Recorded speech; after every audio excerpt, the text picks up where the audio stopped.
Octagon houses. Octagon houses were once seen as the next big thing in home design.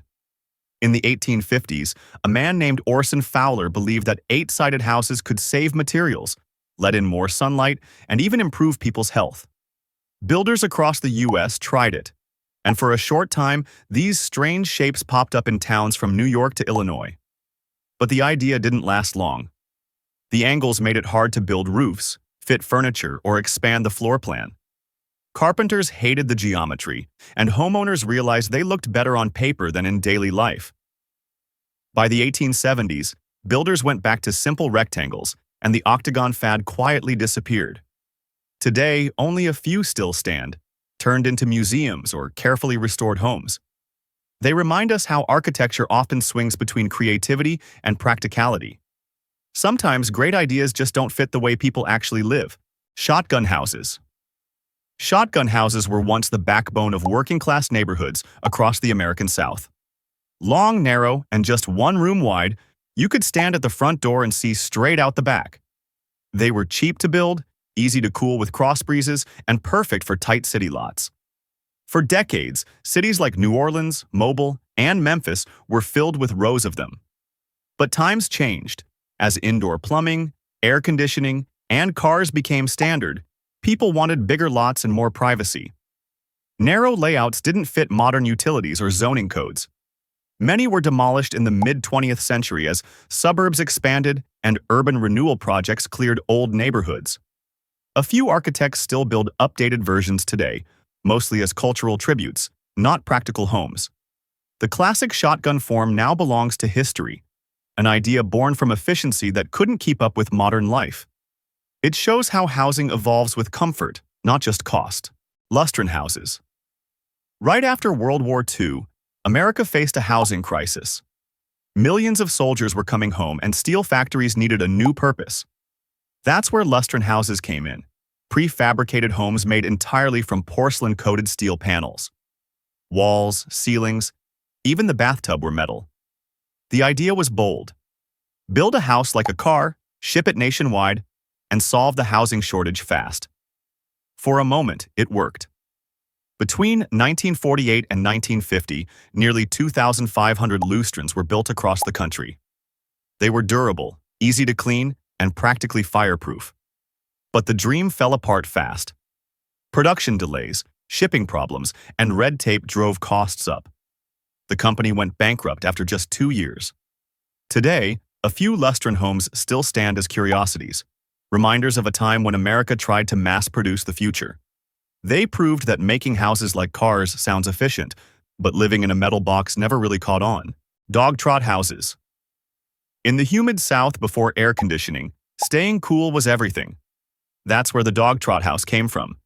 2 cabins under one roof, separated by an open breezeway. Families cooked in one side, slept in the other, and the wind did the rest. Dogs, and sometimes kids, ran through the shaded gap, giving the design its name. For the 1800s, it was genius, simple, cheap, and perfect for the climate. But once electricity and indoor plumbing arrived, the open-air middle stopped making sense. People wanted walls, insulation, and space for wiring. By the early 20th century, most dog trots were enclosed or torn down. A few modern architects still borrow the idea, calling it a modern dog trot for energy efficiency. But the true open version is long gone. These houses remind us how smart design often comes from survival, not luxury. They worked perfectly for their time, until time itself moved on. Icelandic turf houses. Centuries ago, Icelanders built homes almost entirely from the land itself. With little timber and brutal winters, they used layers of turf, stone, and earth to form thick, insulating walls.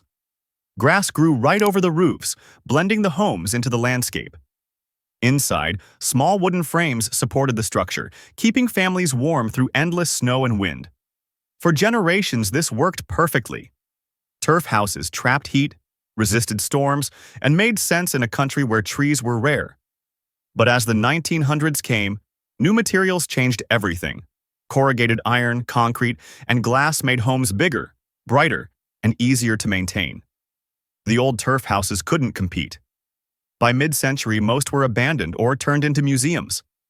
Today, they stand as symbols of Iceland's resilience, homes literally rooted in the earth. They remind us that architecture always begins with what people have, and fades when better options finally arrive. Queen Anne houses. At the end of the 1800s, Queen Anne homes were the showpieces of American neighborhoods. Towers, wraparound porches, carved woodwork, and colorful paint made every house look like a piece of art. If you had money back then, this was how you showed it.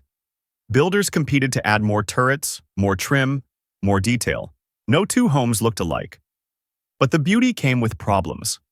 All that decoration took endless upkeep and skilled labor.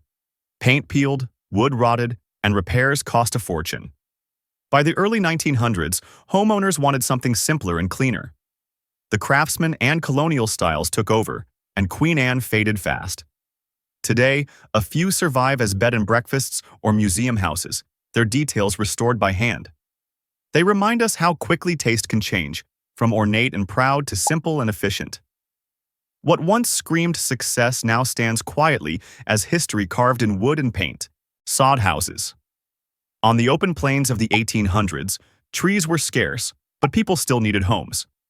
So settlers built with what they had, the earth itself. They cut thick bricks of prairie sod and stacked them like heavy tiles to form walls nearly 2 feet thick.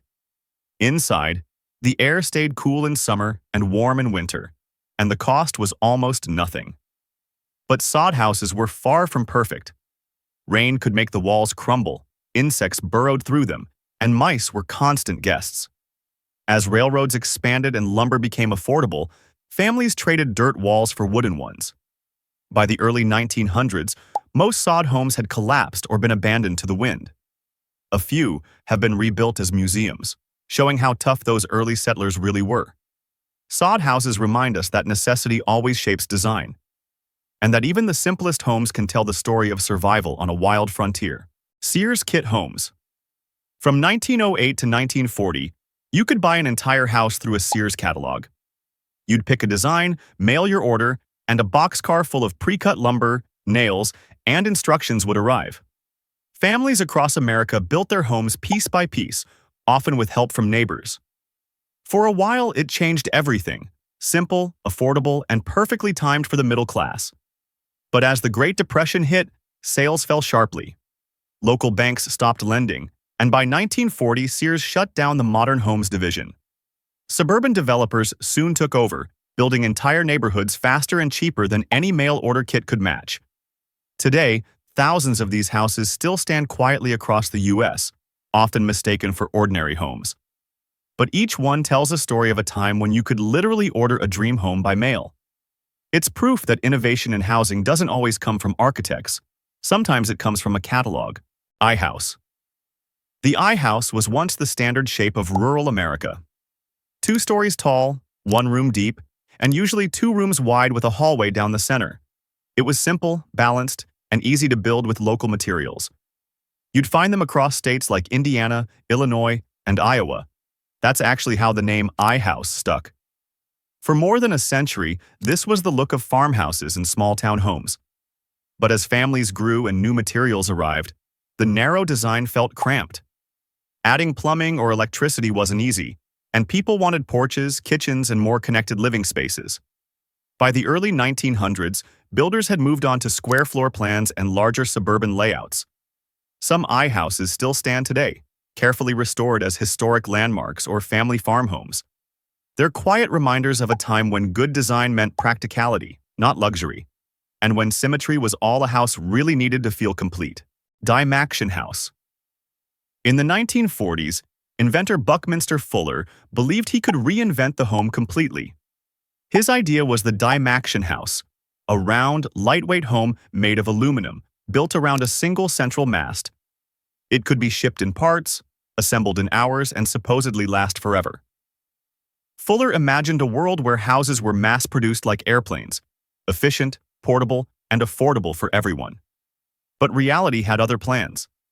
Manufacturing aluminum homes wasn't easy, and costs kept climbing. Investors backed out, and only 2 prototypes were ever built. One ended up on a Kansas farm, the other in a museum. The dream of the Dymaxion faded before it ever really began. Still, the design feels decades ahead of its time.